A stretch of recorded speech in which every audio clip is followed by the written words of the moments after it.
नमस्कार, मैं ऐश्वर्या शिंदे देशोन्नति में आप सबका स्वागत करती हूं। आज के संस्करण में हम बात करेंगे उन प्रदर्शनकारियों की जो वर्षों से अपनी मांगों को लेकर सरकार के खिलाफ विरोध प्रदर्शन करते आ रहे हैं, लेकिन बावजूद इसके महाराष्ट्र सरकार आंख कान बंद करके बैठी हुई है।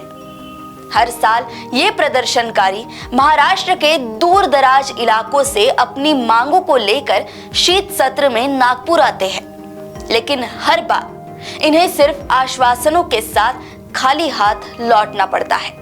सरकार चाहे किसी की भी हो, ये सिलसिला बदस्तूर जारी है।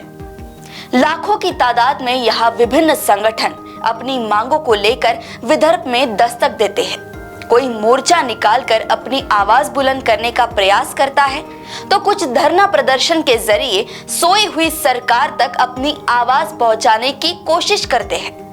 आज हम इन्हीं धरना प्रदर्शन करने वाले प्रदर्शनकारियों की बात सरकार और आप तक पहुंचाना चाहते हैं। ये कितने सालों से आप ये सरकार के सामने रखने की कोशिश कर रहे हैं? ये 17 साल हो गए सर। 17 साल हो गए हैं और इनकी समस्या जो है, और आप देखिए इनको आदमी को उसका एवरेजली 2-3 हजार रुपए महीने के कैसे तो भी इनको मिलते हैं, और वो भी जैसा काम करेंगे वैसा, कोई पगार वगार की बात ही नहीं है। और पूरी सरकार की जो योजना है उसके ये निचले स्तर के, यानी ये लोग अगर नहीं रहेंगे तो सरकार की कोई योजना चालू नहीं हो सकती है। ऐसे लोगों को भी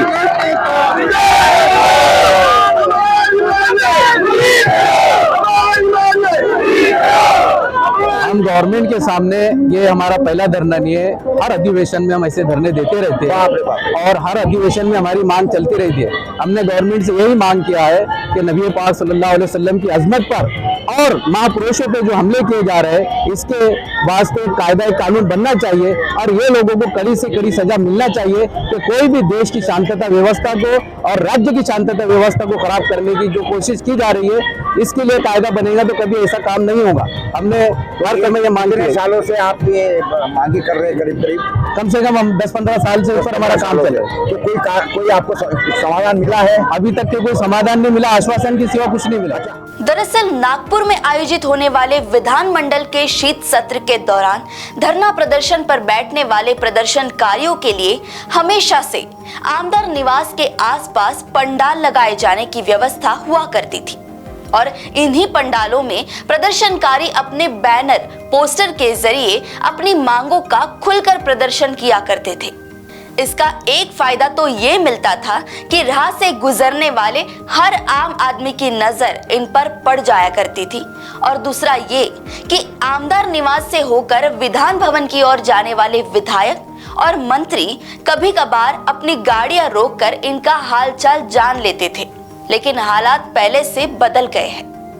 अब इन प्रदर्शनकारियों को नागपुर के यशवंत स्टेडियम में ही धरना प्रदर्शन करने की इजाजत दी जाती है, या फिर यूं भी कहा जाता है कि इन प्रदर्शनकारियों को एक तरह से कैद कर दिया गया है ताकि आम नागरिक की नजर इन पर ना पड़ सके और सरकार की नाकामयाबी छुपी रहे।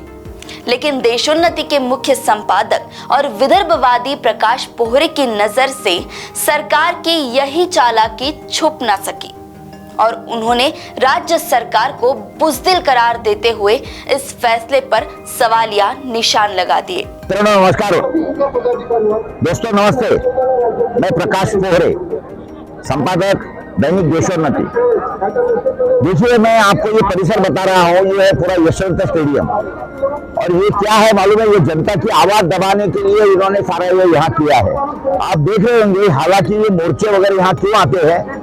क्योंकि इनकी समस्याएं जो है वो स्थानीय रीत्या सॉल्व होती नहीं है, तो ये लोग आते हैं यहाँ पे कि चलो राजा आया है, यानी मुख्यमंत्री आया है और मंत्रालय यहाँ आया है, तो इसलिए ये लोग यहाँ पर आके उनकी आवाज नागपुर में बताने की कोशिश करते हैं। लेकिन अभी सरकार ने क्या किया है कि ये सारी बातें छुपाने के लिए उन्होंने क्या किया है कि ये यशवंत स्टेडियम का ये जो है ग्राउंड, हालांकि ये क्रिकेट खेलने के लिए लोगों को, बच्चों को खेलने के लिए, या वो नहीं हो रहे हैं, तो ये इसके लिए क्या यूज कर रहे हैं? तो ये सब मोर्चे वाले इनको अंदर कर दिए। जो बेचारे उनका आवाज सरकार के सामने लगाने की कोशिश करते हैं, उनको डाल दिया अंदर ताकि पब्लिक को दिखे नहीं। ये सारे उनकी जो सरकारी नाकामियां है ये सारी छुपाने के लिए ये सारा इन्होंने किया है। यशवंत स्टेडियम में कथित रूप से कैद इन प्रदर्शनकारियों से मुलाकात के दौरान प्रकाश पोहरे ने उनकी समस्याओं का हालचाल भी जाना। सभी से यही सवाल किया कि क्या अब तक यहाँ उनसे कोई मंत्री, विधायक या सरकार का नुमाइंदा मिलने आया है या नहीं। तो जवाब में सभी ने यही कहा कि अब तक तो किसी ने भी उनकी सुध नहीं ली है।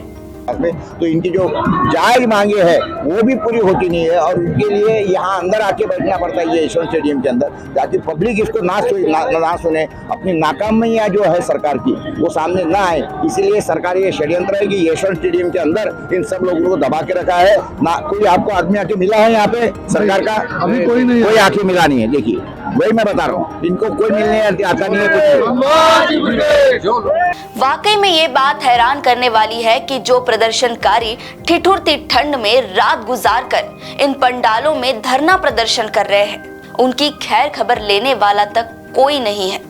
अब इसे शिंदे फडणवीस सरकार की असंवेदनशीलता ना कहा जाए तो फिर क्या कहा जाए।